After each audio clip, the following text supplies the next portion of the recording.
Well, hello, and welcome to another edition of the Dr. Joseph Warren Historical Society, interviews with prominent authors and historians, specializing really in the colonial period. Now, my name is Randy Flood, and I'm joined today by my colleague, Christian DeSpigna, the author of Founding Martyr, The Life and Death of Dr. Joseph Warren, the American Revolution's Lost Hero.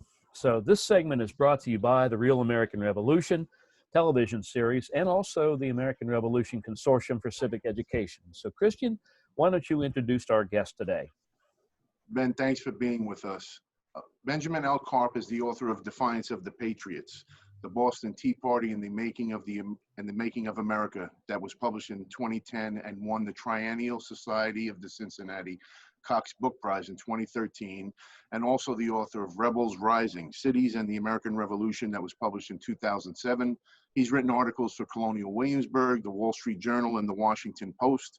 He received the Leverhulme Research Fellowship, the Charlotte W. Newcomb Doctoral Dissertation Fellowship, and the Andrew W. Mellon Fellowship in Humanistic Studies. Prior to joining Brooklyn College, he taught at the University of Edinburgh and Tufts University. Ben, welcome. Thank you. Ben, we're delighted to have you with us. So for our first question, now for the last few months, really, Christian and I have been exploring smallpox epidemics in around basically that ravaged Boston during the 1721 and 1764 epidemics.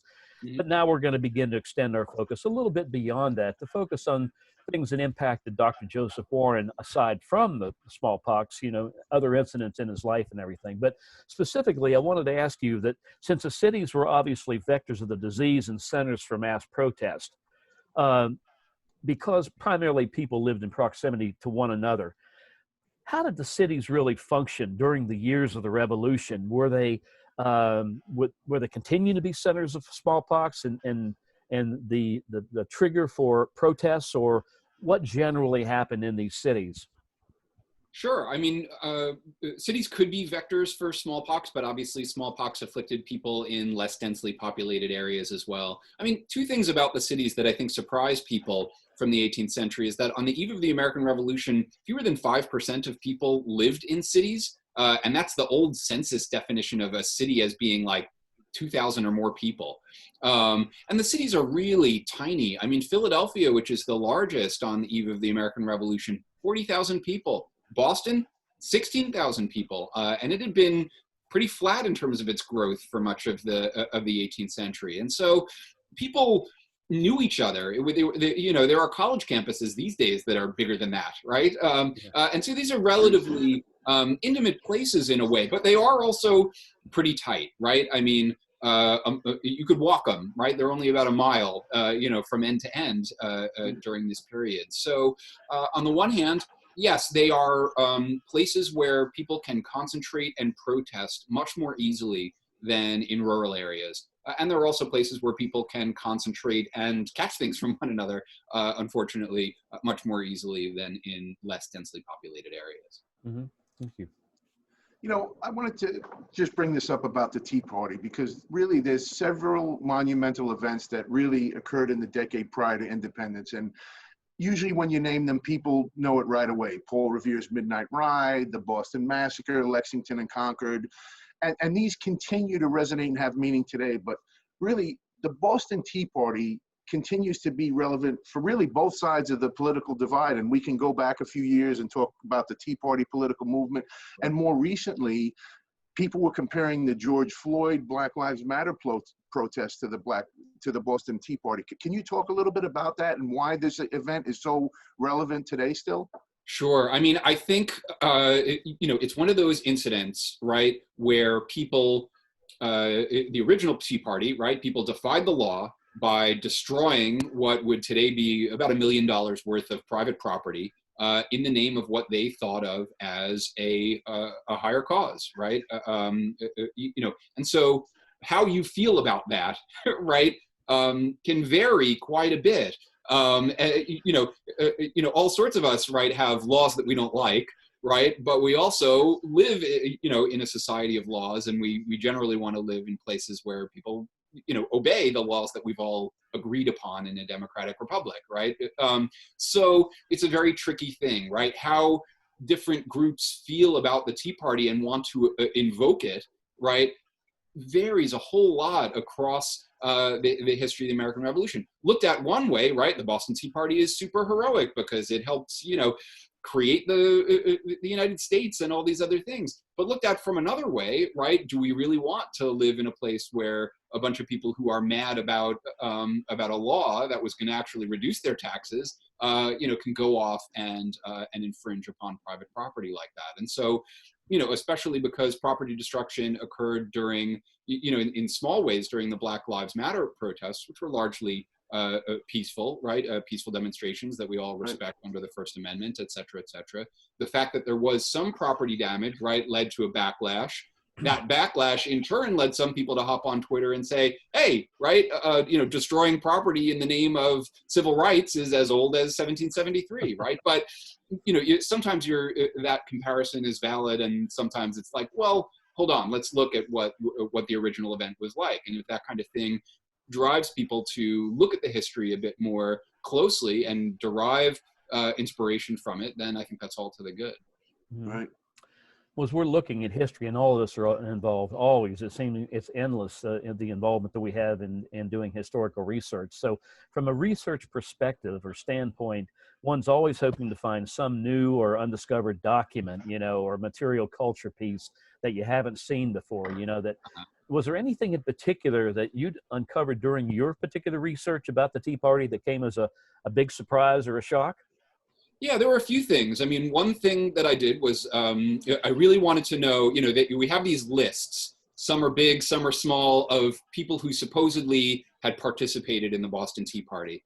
And what I wanted to do is, something that's easier now because of digital resources and the compilations that archivists have done and things like that, is actually drill down and kind of say, okay, who were these guys? How old were they? What were their jobs? Where were they from? Right? And to really sort of build a social and political profile of the guys who may or may not have been dumping the tea into Boston Harbor.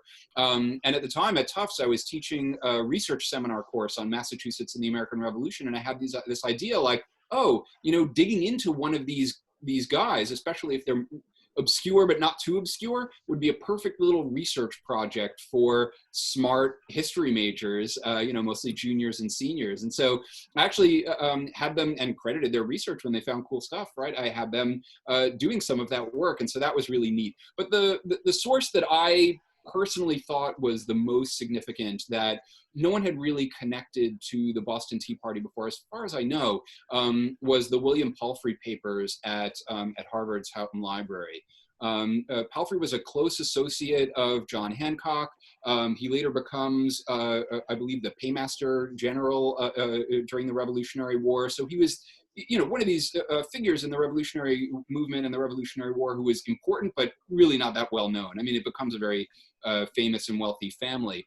But he was traveling around to London, to New York, to Philadelphia, and seems like he was engaged in conversations with other people who were Sons of Liberty elsewhere in the British Empire. And one of the things that was just fascinating to me is right before the Boston Tea Party happens, he's in New York, he's in Philadelphia, they know about the Tea Act. New York and Philadelphia had gotten their smuggling down, had gotten their legal imports of tea down to zero. They were getting all their tea through smuggling. And what was interesting was how low Boston's reputation actually was among the Sons of Liberty on the eve of the Boston Tea Party. He's saying, look, if we accept the tea and pay the taxes on it, we will never be able to recover our reputation among the Sons of Liberty in New York and Philadelphia. They think that we are just the worst, right? And we think of Boston as always being the vanguard, right? As being the ones who were making the British government the angriest of all the places on the Eastern Seaboard. But actually, among the Sons of Liberty, New York and Philadelphia were a little nervous that Boston wasn't going to hold up its end as far as maintaining the boycotts, doing everything that needed to be done in order to put pressure on London merchants, and then in turn put pressure on Parliament to repeal all of these various hated taxes and regulations. So that was the interesting thing for me, was that document is the one thing where it's like, oh, I really do have something new I can say here, which is that Boston was really feeling pressure, not just from Governor Hutchinson and the usual bad guys, but they're also feeling pressure from their fellow Sons of Liberty in other colonies as well. Mm. Right. You really need another book on smuggling too. Well, there's some great stuff on smuggling, believe me, but by definition, smuggling is one of those things that's hard to find documentation about. Right. But John Tyler's book, Smugglers and Patriots, is just Right. great on this because he had the innovation to look at those Ezekiel Price papers at the Boston Athenaeum, and you know, right, even if you're a smuggler, you still have to insure your vessels, and so he discovered all this really interesting stuff. But yeah, I'm sure there's more to do. Sure. If the documents can be found. Yeah. Right.